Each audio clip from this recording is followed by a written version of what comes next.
Hey everybody, how's it going? Welcome back to another episode of the Chronicles of a Gooner, the Arsenal podcast with me, your host, Harry Symeou. Hope you're all having a great week so far. We got through what was a really tough week as Arsenal supporters. Lots of nerves, lots of anxiety, some really difficult away trips.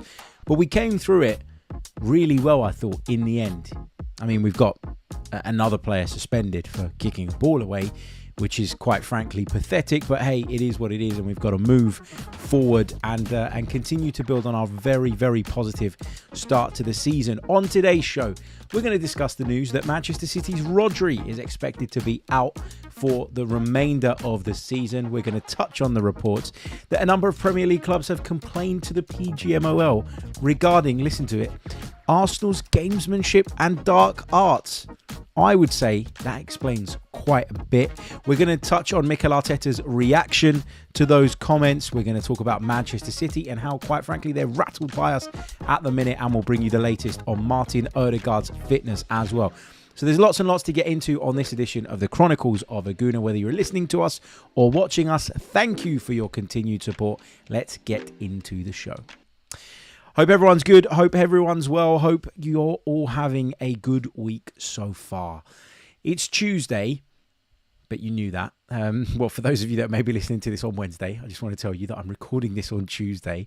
We are going to turn our attentions to the Carabao Cup tie against Bolton on Wednesday morning's episode. So we'll talk about the lineup and who should play and maybe who might get an opportunity, who probably needs to be protected. We'll do all of that, of course, in the lead up to that game. We'll review that game like we review every single other game as well. So you can expect that to be available to you at some point on Thursday morning. So lots and lots of content to come. Then we, of course, turn our attentions to the weekend where, again, we're in Premier League action. And we'll look to build on the positive result that we got at the Etihad last Sunday. I say positive result because I always think when you go there, particularly when you've got key players missing, to get anything is a bonus or is something that you should be proud of. A win would have been immense, but obviously we weren't able to hold on, which was a little bit frustrating. But also I think when you consider the context of the game, you probably just have to take it on the chin and move on.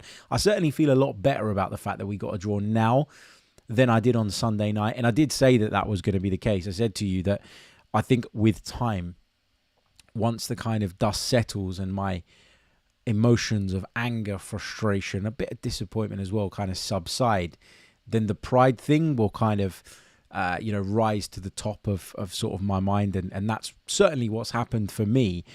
What I found amazing, though, is that the reaction to Arsenal essentially parking the bus and being quite successful with it, and so successful that it took a 97th, 98th minute equaliser for Manchester City, which they celebrated, by the way, as if they just won the game. It's just, when you look at the way that this is being discussed and commented on by people maybe outside of Arsenal circles, it just highlights a really high level of hypocrisy. When Arsenal celebrated a draw at Manchester City last season, which was a good result for us given that we'd already beaten them at home earlier in the campaign, people mocked us. Look at them celebrating a draw. That's ridiculous. That's not what winners do. What a loser mentality. Manchester City went pretty big when they scored the other day, you have to say. To the point where Erling Haaland is launching balls into the back of people's heads. And over the course of yesterday, I had a lot on. I was working on a number of different outlets, giving my thoughts, giving my reaction to what had happened. And, one of the things I did was TalkSport in the morning, TalkSport breakfast with Jeff Stelling and Gabby Agbonlahor. And they were kind of making the case to me that you should be completely and utterly furious with Leandro Trossard, and the referee is just kind of applying the laws of the game. And I kind of get where people are going with the whole he's applying the laws of the game thing. But is that the sport that we want to watch and be this emotionally invested in? Because I got to be honest, for me, it's not. Right? I want to see common sense applied. I wouldn't have asked for a red card if it was a Man City player, and I hand on my heart say that. I might do now because of the standard that's been set. And that is the danger of doing things like this, is once you set the bar, you then have to kind of maintain that level of scrutiny and that level of pedantic officiating, if you like, and you have to make sure that it's consistent. And knowing what we know about the PGMOL, the way they operate and what we've all seen over the last few years, there is no way on God's green earth that we're going to see that consistency across the league. And so people are going to get frustrated and people are going to get wound up and people are going to get upset. And when it happens to their team, they're going to say, ouch, that hurts, because it feels so needless and innocuous. And I completely agree with all of that. But guess what? I'm not going to sit there and have sympathy for anyone, because I've played the whole I don't want to see that in the game card. And when I play that card, which is the card that I genuinely believe is the right card, people say, well, you wouldn't say it if it was against your team. Well, I would have done, but I won't now, because the lack of sympathy for what Arsenal have had to go through over the last few weeks now, to me, it's just been ridiculous. And it's been alarming, really. It just kind of highlights what I've always said to you guys, which is that tribalism will always get in the way of real change in our sport and will always prevent us from reaching the point, essentially, where we need to be to have the best game that we can possibly have. So I'm at the point where I just feel like I want to give up on it all. Like, when I say on it all, I mean the whole beating the drum around what's right for the game and taking myself out of the kind of Arsenal mode and sharing thoughts on what I think would be solutions and good things that we could implement into our game that would help everybody. I just don't care anymore. Guess why? Because nobody else cares when it happens to us. And that's where, as I say, tribalism gets in the way. I just think the amount of hypocrisy that's been on the airwaves, on social media over the last few days is truly astonishing. I mean, when Arsenal went to Manchester City 2 seasons ago and got absolutely battered that night, it was Arsenal soft. It's men against boys. Arsenal are the kids here. They don't know what they're doing. They haven't got the minerals, etc., etc. We stand up to Manchester City and we're bullies and we're purveyors of the dark arts and we're the kings of the dark arts, and all anybody can talk about is the gamesmanship. Well, what about how organised our defence was in that second half? What about the 2 goals that we scored? What about the fact that Miles Lewis-Skelly came on and never looked out of depth? What about the fact that we had to remain super concentrated for a long period of that game against the best team with the best striker in the world? A lot of people would say that's what Erling Haaland is. Why aren't we talking about that? When Jose Mourinho's Chelsea used to do it, it was genius. It was brilliant. Yeah, people talked about it being boring at times and talked about parking buses and all of that stuff. But generally, it was received much better.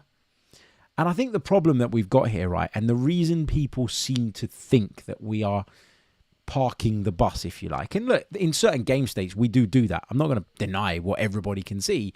You saw it the other day. We played with a 5 and a 4 because we couldn't afford to have an outlet. We couldn't afford to leave someone up the pitch because of the situation that we were put in my opinion, by a referee overreacting to a situation. And I said it on the post-match pod the other day that Howard Webb himself stood in front of a camera on his PGMOL propaganda show last season, and when describing why Michael Oliver didn't send off Mateo Kovacic at the Emirates, he said Michael Oliver didn't want to, and I quote, overreact to the situation and spoil the game. So last year, it was lauded in his opinion as good refereeing, the fact that Michael Oliver applied in his mind and in his eyes some common sense and wanted to make sure that he maintained the quality of the spectacle. But this season, that's not what we're doing anymore. Now we're sending people off for kicking the ball away. Kicking the ball 0.84 of a second or whatever it was after the whistle's gone, once you've already committed to the motion, to the action. To me, it's just, yeah, it's honestly, I've had enough of it. I'm sick and tired of it. I think it's an absolute joke. And there's a part of me that's sitting here now. And yes, I've been saying our game's in trouble and I hate the precedent that this sets. And that is all still very, very true. But at the same time, there's a part of me, guys, that sits there and says, I hope it happens to this team next week and to that team the week after and to those lot over there the week after that. Because only then, when it affects everyone, will the tribalism thing not be an issue, and actually people might start knocking on the door of the PGMOL and say, hold on, what are you doing here? You're killing our game. That's exactly what they are doing. They are ruining our game. In the aftermath of that match, in the aftermath of the fixture, we learned that Rodri had suffered an ACL injury in that kind of run along with Thomas Partey. You could clearly see that he'd done something. You could clearly see that the guy was in agony. And genuinely, like, although I believe, and we'll talk about this a little bit, Rodri's absence makes Manchester City a significantly weaker side and should, in theory, increase our chances of being able to win the league. Now, we've got players out as well, right? So I don't want to throw stones from a glass house and all that, but it does feel like this is potentially good news for Arsenal from a purely selfish perspective, from a perspective of what makes Manchester City weaker, and if they're weaker, do we have a greater chance of winning? But I don't want to see players go down with ACLs. I think it's a horrible, horrible injury, and Rodri is a top level player. And so I am going to do the big man thing and wish him the best, because I don't want to see anyone out. Despite all the crap he's talked about Arsenal in the past. Despite the fact that he was complaining about playing too many games of football, which I agree with as a broader point, but it always sounds a bit rich when it comes from someone who was allowed to skip the beginning of the season. But anyway, I do wish him all the best, because I don't want to see players out for long periods of time. I think it's horrible. And I was quite surprised, actually, to learn the extent of the injury, because one of the things that I kind of took away from watching the game in real time was that Rodri was able to get up and walk off the pitch. Now, I did my ACL a few years ago playing football, and I couldn't walk off the pitch. Not without assistance. Like, I just couldn't do it. My knee was gone. It was like somebody had put a grenade in it and let it go, and it just blew up inside, and it was horrible, and my knee was as big as my head by the time I got home. And I realised I've got a pretty big head, but it genuinely was as big as my head. So obviously I don't want players to suffer injuries like that, but there is a part of me that thinks this could be good for us. So if there's a silver lining to someone getting an ACL injury, it could be that Arsenal stand a greater chance of winning the league. Let me go over to the live chat and see what you guys are saying. I do want to check in with you guys in the live chat, so we'll do that now. And after that, we'll discuss the report that came out today with regards to a number of Premier League clubs who have, wait for it, complained about the Arsenal. We haven't just rattled Manchester City. It seems that we've rattled the entire Premier League, which is crazy. We're going to talk about that. We're also going to talk about the dark art stuff and all of that. Plus, we'll discuss Martin Odegaard's injury. But let's go over to the live chat. Let's say a few hellos. Hacker, good to see you. Glenn Goldsworthy says, afternoon. I love the fact that Man City are so rattled by Arsenal, and I don't care if everyone is against us. Bring it on.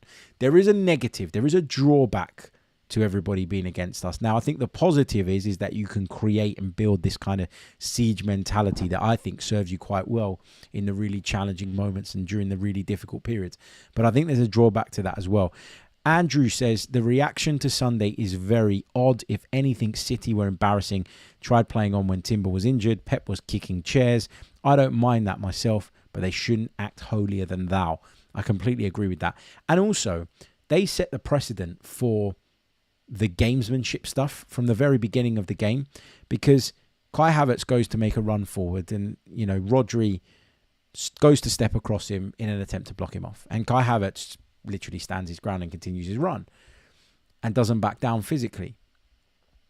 Rodri was the one that rolled around on the floor for 2 minutes claiming that he'd been seriously assaulted. So he was the one that turned it into, or that set the precedent for, a game full of whinging, whining, complaining. And he wasn't the only Manchester City player on the day. He obviously paid the ultimate price by doing his ACL a little bit later on in the game. But Bernardo Silva's been whinging like mad. I thought he had more class than that, I've got to be honest. Kyle Walker's still complaining about the fact that he was called over by the referee, even though, as we showed you on the podcast after the game, he was able to get back into his defensive line. So I'm not really having that. But it just goes to show, doesn't it? Chib Maniac says City have lost their aura. For me, this is the first time they've seemed desperate instead of inevitable. I wouldn't write Manchester City off with or without Rodri. I think they're a fantastic side, and I still make them the favourites to win the Premier League because history suggests that they know how to get over the line, and for us, that isn't necessarily on our side. Let's get a few more of your comments on the aftermath of Sunday and how you're feeling. Marco says, for the first time, a club rocked up at the Etihad and humiliated them on their own ground. They can't handle it, and it's glorious. Arteta can use this to motivate us. It's a win-win all around. Bajwa Mickey says how proud it feels to wear an Arsenal jersey in public just because of this manager and the players. So proud of them. Yeah, I agree.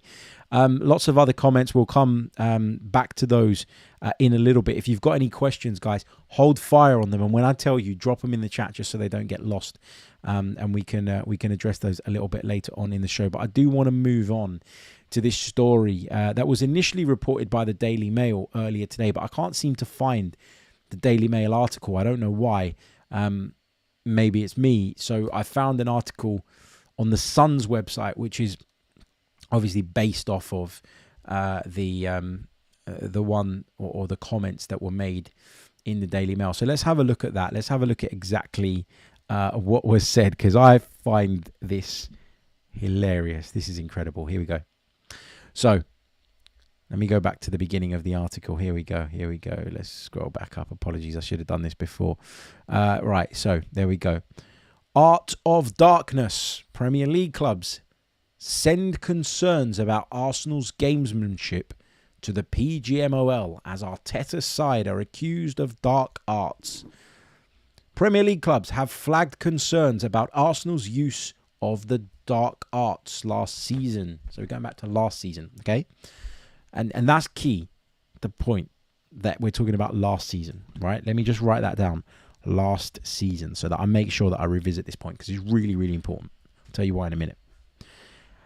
And clubs might just do the same again after Sunday's 2-2 draw with Manchester City. And then there's some pictures of us supposedly wasting time. The Daily Mail reports that Arsenal's apparent gamesmanship was the talk of the top flight last year. Coaching staff and analysts across the division openly and frequently discussed the dark arts from the Gunners themselves. Arsenal were on the receiving end of heavy criticism after their trips to Newcastle and Wolves in 2023, and when Brighton gained momentum in the Seagulls' defeat last December, to name but a few. Mikel Arteta's side were again accused of using delaying tactics as they aimed to hold on to their 2-1 lead in the second half at the Etihad. Arsenal were down to 10 men after Leandro Trossard was booked for kicking the ball away in the 8th minute of first half stoppage time. Arsenal midfielder Lewis Skelly also received a yellow card while on the touchline at 65 minutes, half an hour before making his Prem debut. What, did he come on in the 95th minute? That don't make sense. Did he come on that late? Was it that late? The 17-year-old was cautioned after walking behind David Raya's goal shortly before the keeper went down with cramp ahead of the goal kick. The Mail report cites the PGMOL revealed the midfielder was cautioned for showing a lack of respect for the game. You get the gist of the article. I'm not going to go through the rest of it. But there's a few really, really significant points there. So firstly, if you thought that David Raya needed Miles Lewis Skelly to tell him to go down and try and run down the clock under those circumstances, were you born yesterday? Because that's a really, really terrible take, which is what they seem to be insinuating here. The reason I talked about the point of this being something from last season and its significance is this. If this was the talk of the top flight, as has been reported, as has been very eloquently put, then that would have an impact on how we were refereed from the start of this season. If a number of clubs have gone to the PGMOL and complained about Arsenal, citing gamesmanship, and I quote, dark arts. I mean, what the hell are even dark arts? Like, what, can someone give me a definition, I beg your pardon, of what dark arts are? Is it voodoo? Is it wizardry? Like, what is it? It's just, it's mad, right? It's mad. So the reason I say this is really significant, and the point of it being a story around last season and sort of why that's significant to this season, is because if people were raising that point, making that point, talking about that last season, and that was in the PGMOL's minds going into this season, of course it's going to have an impact on the way that we're refereed. And we have been saying at the start of this season, without even knowing this, by the way, that it feels like we're being refereed differently. Now, I'm well aware that football fans can make things up, can see a comment somewhere, it can plant itself in your subconscious, and you can start to think that there's this massive conspiracy against you and that everybody's against you and you don't stand a chance no matter how good you are. But sometimes you can just see it, and sometimes you don't need months and months and months of evidence. Sometimes you can just see in the way that you're treated versus others that there is an agenda. Now, whether people think I'm talking corruption or not and want to take it down that path, I don't really care. That's not really where I'm going with this. I'm saying that when a seed is planted, it can grow, and sometimes it can grow at the forefront of your mind, and sometimes it can grow at the back of your mind, at times in your subconscious. That's what I feel is happening now. So I don't want to hear the whole, oh, well, it's just Arsenal fans getting wound up and frustrated by what they're seeing right now. Clearly, based on the evidence at the start of this Premier League season, Arsenal are being refereed differently. Because I've seen a ton of players at the start of this season kick balls away and not get yellow cards. When it comes to Arsenal, it's no final warning. There's no leeway. There's no, going and having a word. It's literally, if you're on a yellow card and you kick the ball away, whether it's someone booting it up into the air because they didn't hear the whistle, which I genuinely believe is what happened with Leandro Trossard. All right, not that he didn't hear it, but that he'd already begun the action when he heard it. Or whether it's flicking it 2 yards to your right. They don't care. Are they trying to appease all of those clubs that have been supposedly complaining about Arsenal's gamesmanship and dark arts? That's what it feels like to me. And that is not bloody fair. That is not fair at all. It really, really isn't. Let's go over to the live chat and get you guys' take on this. Cass says, what a bloody stupid article to write. I don't blame the person that wrote the article. They're just doing their job. And obviously, they're looking for... they're looking for clips, clicks, I beg your pardon, and that's what they're getting, of course. BB says, to be fair, you can't really blame these Premier League clubs for trying their luck. The PGMOL have introduced several other Arsenal-only rules, so there's a fair chance they'll get what they're asking for. It feels like that, doesn't it? Afsar says, I love the dark arts and I want Arsenal to do it regularly. Paul James says, dark arts.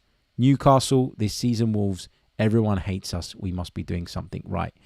Halo Mateus says, Arsenal using dark arts, Man City playing Haaland, who is a combination of a mountain troll and a witch. How is that for dark arts?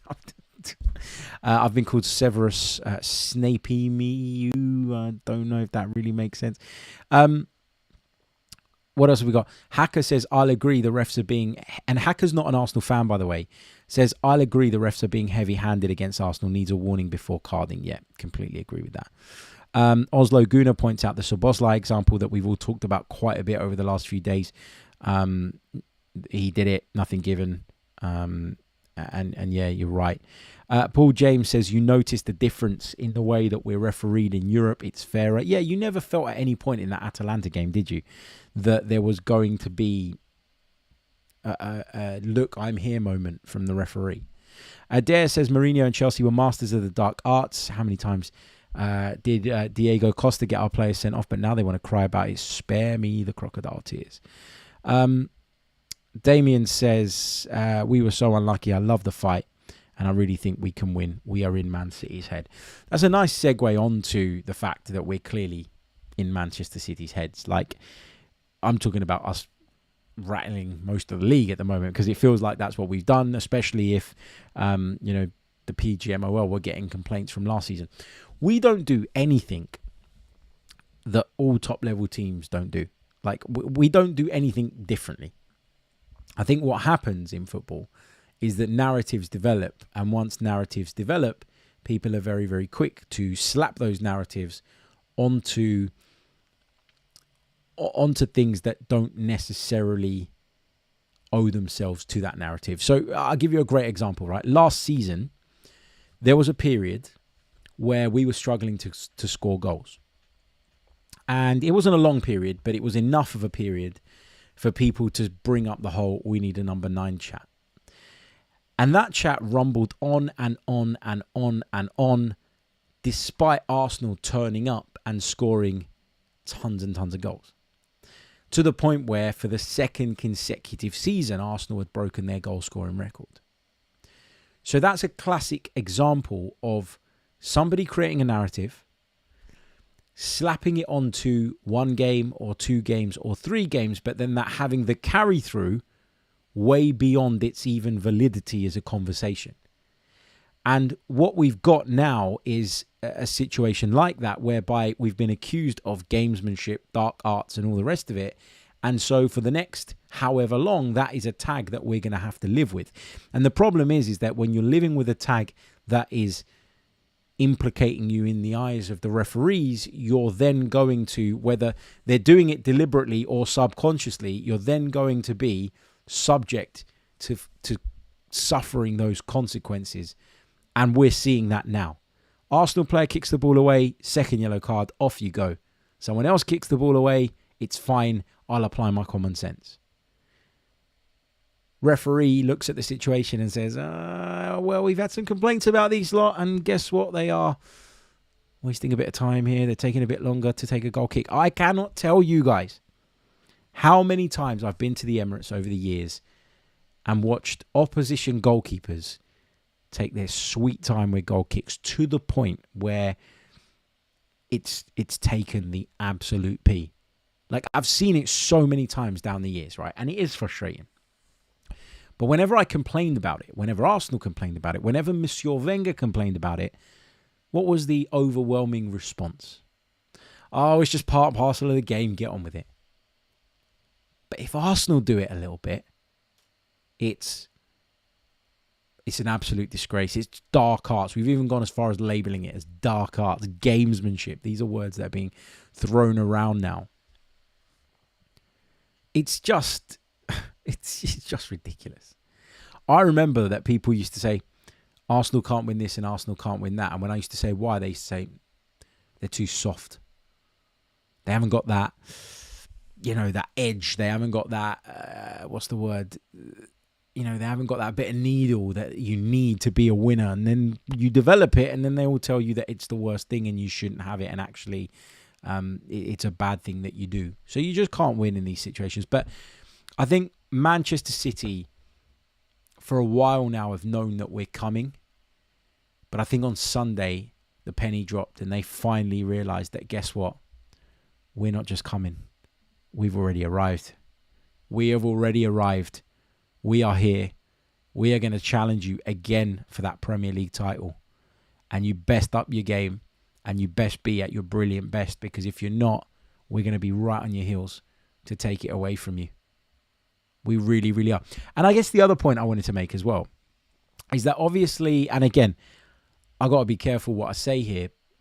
And so I'll always preface this conversation with, I don't know if they're guilty or not. I couldn't possibly know because I don't understand, the complexity of some of these charges. I don't understand exactly what it is they're being accused of, and how could little old me sitting here possibly know whether or not Manchester City have done the things that people say they've done. But what I find really strange is that when those charges were brought to the table and when that all came out, Manchester City were vilified by the general footballing public, because the worst thing that can happen in a sport like this at the top level is corruption. There's nothing that leaves you feeling dirtier as a football fan than the news that something that you've watched was not achieved by legitimate means. Now, again, to be clear, because I have to be very, very careful here, I'm not saying that Manchester City have definitely done those things. I couldn't possibly tell you. But the reason I bring this up is because when the general feeling towards Manchester City is the way it is, as a consequence of these charges that are being held over them, and I promise you, if they get off scot-free and they prove their non-guilt, I won't bring it up ever again. Now, I might have my opinion on whether that was right or wrong and whether it was just a case of them not being able to make it stick, the Premier League I'm talking about. But I won't bang on about it every week because I think everyone deserves the right to a trial, and whatever happens in that trial, it should be final, essentially. So my point here is, given the public feeling towards Manchester City, why does everyone hate us? Why has everybody turned on us? Why is everybody complaining about us rather than saying, if this club did what they're accused of, good on Arsenal for A, going toe-to-toe, and for B, standing up to them? I just don't get it. There was a time when Chelsea were incredibly dominant in England, and I didn't enjoy Jose Mourinho's style of football. In fact, I will go as far as saying I quite disliked Jose Mourinho's Chelsea side. I did. I was a young Arsenal fan at the time. I wasn't working in the job that I am, and so maybe I didn't always appreciate how good a job a manager's doing at another club. Certainly not in the way I do now, because I would never forensically look into those clubs in the way that I would be required to do now for my job. But I remember at the time being like, Chelsea are the antichrist of football. I think I probably called them that at some point, as did most people. And I remember watching those games between Mourinho's Chelsea and Rafa Benitez's Liverpool. Now, Liverpool aren't my favourite club in the world. Being an Arsenal fan, they're a rival. But I used to really kind of feel like I could get behind Liverpool in those games because it felt like football versus the kind of antichrist of football. And so I would always back the good guy, if you liked. So why isn't that the case anymore? Why are we in a place now where there's a club that's being accused of what Manchester City are being accused of, and then there's Arsenal, and everybody wants to turn on Arsenal and have a go at Arsenal? I don't get it. Anyway, let's go back into the live chat, and then we'll bring you an update on Martin Odegaard's fitness. Just a quick reminder as well that this podcast is brought to you at the moment by the good people over at NordVPN. NordVPN is the best VPN service out there, and I say that from experience, not just because they're supporting the show. I genuinely do use this service on a really regular basis, and it allows me not only to have additional protection when I'm surfing the web, to hide my IP address, etc., but it also allows me to change my location with the click of a button. Now, you might be wondering, why on earth would you want to change your location? It doesn't teleport me to the Bahamas or anything like that, but what it does do is it allows me to change my location online. And so I can access streams, videos, all sorts of content, services that are not available in the UK. It also means that when I'm out of the UK on work trips or on my holidays, I can set my location back to the UK, meaning that I can access all the services that I use at home, i.e. Sky Go, the BBC iPlayer, etc., etc. So it's a really, really handy thing to have. But not only that, it offers you additional protection when you're online. And that is very, very important. More so now than at any other point, probably, given how reliant we all are on the internet. You can use it on your laptops, your tablets, your iPhones, your smartphones, which is great and obviously very necessary nowadays, given how reliant, as I say, we are on gadgets. And if you visit nordvpn.com/chroniclesafc, you can get yourself a mega discount along with 4 months for free at the end of your plan. That's 4 months for free and a huge discount. nordvpn.com/chroniclesafc. Check it out. The link is below in the description. nordvpn.com/chroniclesafc. I thank you for listening and, of course, for their support. Right, let's go over to the live chat and see what you guys are saying. What have we got? Paul James says, Arteta and his team always treated differently.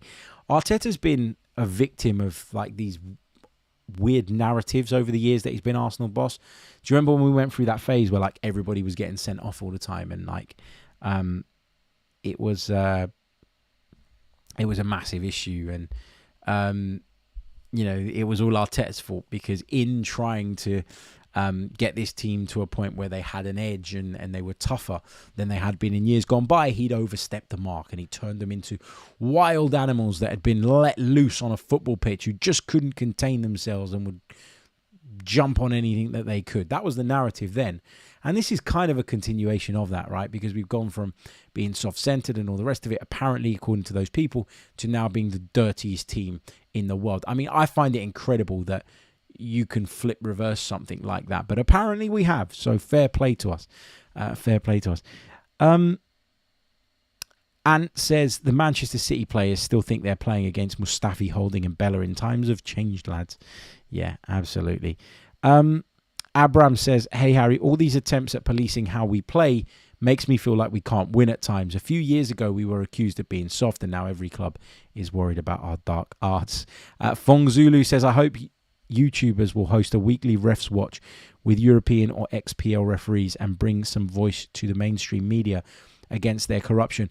I've regularly had former head of the PGMOL, the guy who founded the PGMOL, Keith Hackett, who was a FIFA referee, top level referee, on this podcast to discuss stupid, controversial decisions and the way that whole organisation is set up, the way it's run.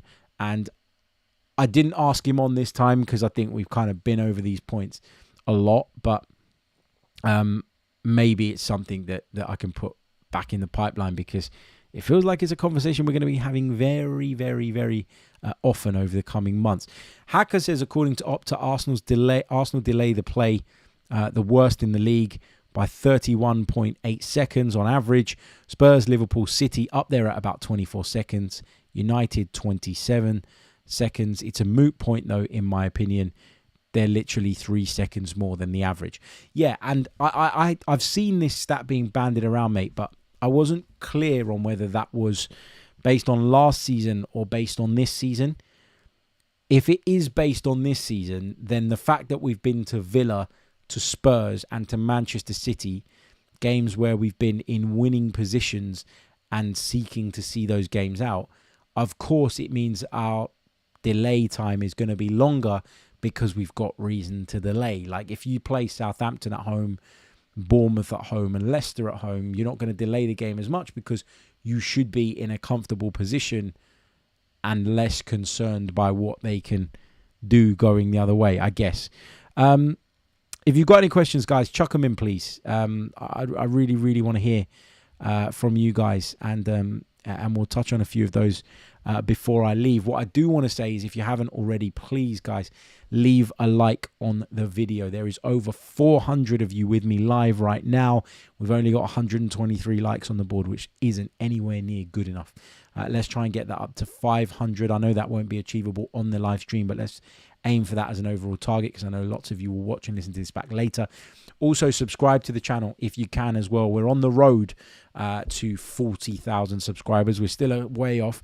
Maybe we can get there by the end of the season. That would be amazing. So please, hit that like button, subscribe, and all the rest of it. If you're listening on audio, please do leave us a review as well. Also, guys, check out the Patreon page.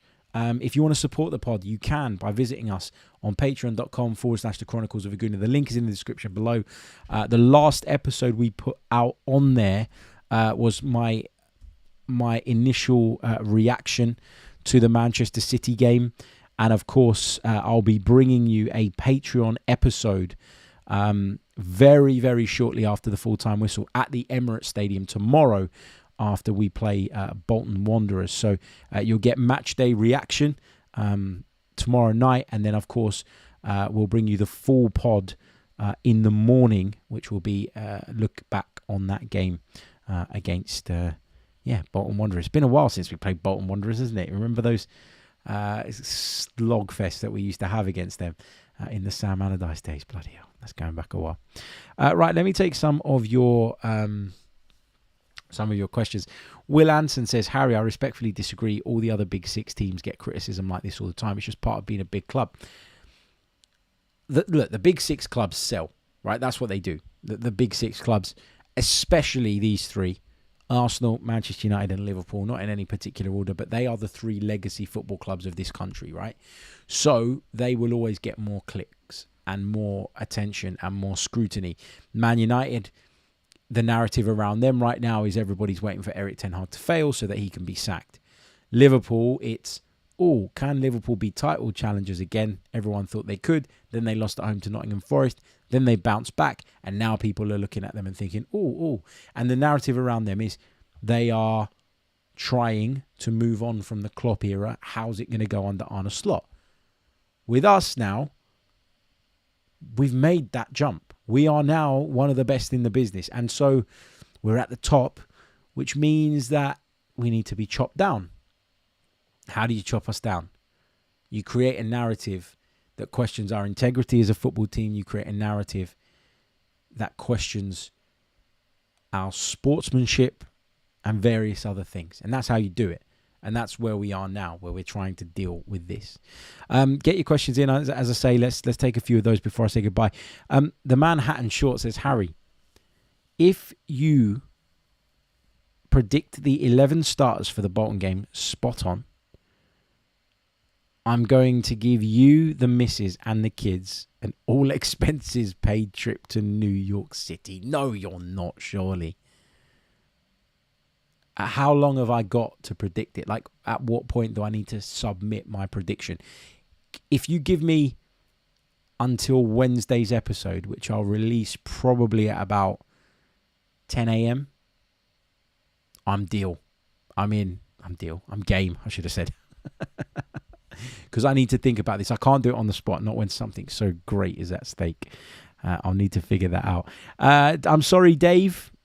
I'm not sorry to someone called Dave. That's the screen name in the live chat. Arteta has a touch of Brian Clough energy for me. Many people just find his personality irritating. Others love it. He's got a Marmite personality. I mean, look, I think you're right about the personality thing, because I hear lots of fans of rival sides, friends of mine, that go, I can't stand that Mikel Arteta, but I absolutely adore the guy. So I get that he's Marmite. I get that. Everybody's offering me stuff in the chat now. We've got an offer for IPTV for a year. Okay, I'm going to predict that lineup tomorrow. I won't get it right. There's no way I get it right. I honestly, I don't expect anyone to pay for me to come to New York City, but it is somewhere that I really do want to go. And I'd love to get over to the States, because there's so many of you guys that tune in regularly, that listen on a daily basis. I get messages all the time that are based in the United States, and I'd love to come over. And there's been a couple of times where it's looked like I might come over for the preseason tour, and then it's not happened. And you know, this season was an example of that. I really, really did want to come on the preseason tour, and then I got offered the opportunity to go and work at the European Championships. And as a kid growing up, all I ever dreamed of was playing in a major international tournament. But then, as that became clear, it was impossible. I wanted to cover one when I kind of moved into this line of work, and that opportunity was too amazing for me to turn down. So, but I've done that now, and there's no international tournament this summer. So maybe, I can't promise anything, but maybe, if everything kind of falls into place, we'll be able to do that and make that trip, because I'd love to come over there. Okay, has anyone got any more questions? Because if not, and there's been a couple here. Let's take this one from Top 4 Trophy. Aren't you afraid all this talk is going to influence refs against us? If this narrative continues, don't give it air. No, I disagree with that. I think the more pressure that you put on the PGMOL, and the more you call out that everybody's against us, the more pressure there is on them to kind of wind it in a little bit. The more pressure there is on them to start refereeing us the way that they're refereeing everybody else. Because the more examples you get of this, like, again, look, we touched on that corruption point. I'm not going to sit there and accuse any individual of being corrupt and stuff. But as I said to you guys on the post-match pod after the Manchester City game, you can see why people are starting to think that. Now, they might not have cold, hard facts and evidence to prove it. And therefore, you know, I believe that you should be careful when pointing the finger at people, when accusing them of something like that. especially when you don't have those cold, hard facts. But can you blame those that are watching Arsenal get refereed completely differently to everybody else right now? And again, look, this is the difference, right? Because I've had people go to me, yeah, but Michael Oliver was correct by the letter of the law. Chris Kavanagh against Brighton was correct by the letter of the law. Agreed. But that law is not applied consistently in the face of other teams. And for that reason, I can't accept it. If Dominic Szoboszlai was booked, and I'm not even picking on Liverpool, it's just an example of one that I remember, right? If every single player that I've seen kick the ball away this season is shown a yellow card, there will come a point where you have to turn to your players, to your staff, and you have to say, guys, we have to look at ourselves here, and we have to stop doing this because it is going to be pulled up. Not only is it difficult to change a habit, and I believe things like kicking the ball away or at least knocking it out of the way or standing on top of the ball to stop someone taking a free kick or taking a few yards extra when you're taking a throw. All of that stuff is things that you do in football from a really young age, and they become habit and they become second nature.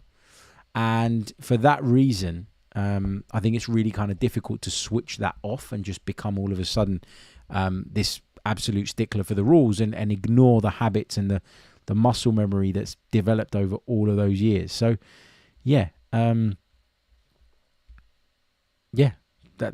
where I'm at on that. But yeah, I think you need to bring this up. You need to highlight it so that we're applying pressure on them to the point where hopefully they stop.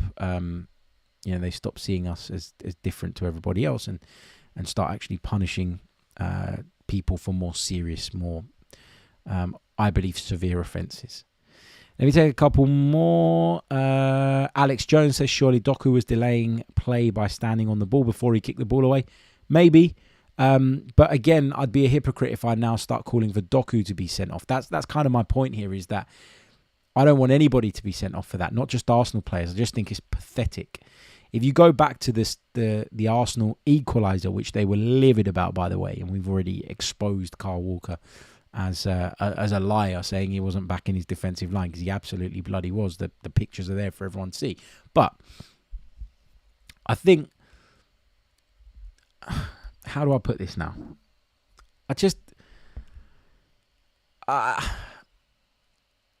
Where am I going with this point?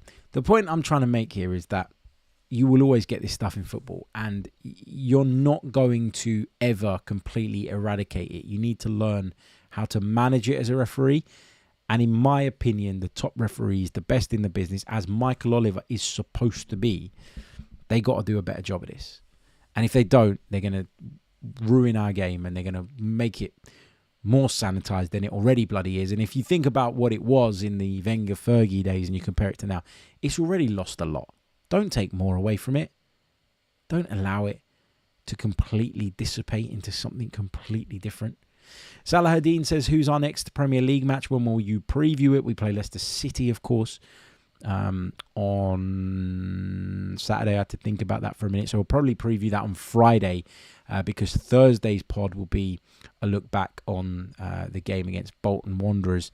So yeah, I'm thinking Friday on that one. Just a quick heads up as well. There will be match day reaction shows on the Patreon side of things, and there will be an extra episode coming out this week as well.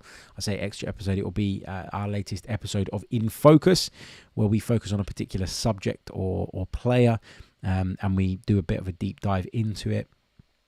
If you want to support the pod by visiting patreon.com/Chronicles of Aguna, you can find the link in the description. And if you sign up, I'd be super, super grateful. If you can't, don't worry about it. But if you can, I'd love to have you on board and part of the Patreon family.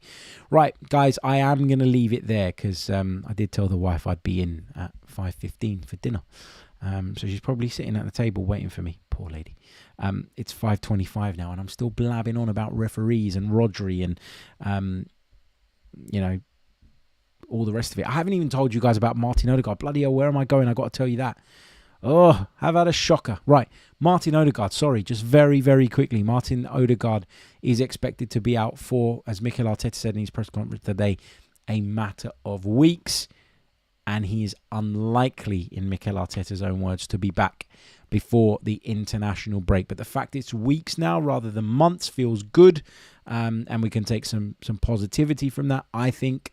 Also worth watching Mikel Arteta's press conference today, because he was clearly quite prickly about the whole reaction to the Man City game, and he brought up the dark arts thing himself before that was asked again a little bit later on, and his reaction to me was brilliant. It was, it was exactly what you want from your manager. He was really kind of dismissive of that shit narrative that is floating around, and he was keen to bring up that phrase, dark arts, because he clearly feels that his team have been unfairly labelled.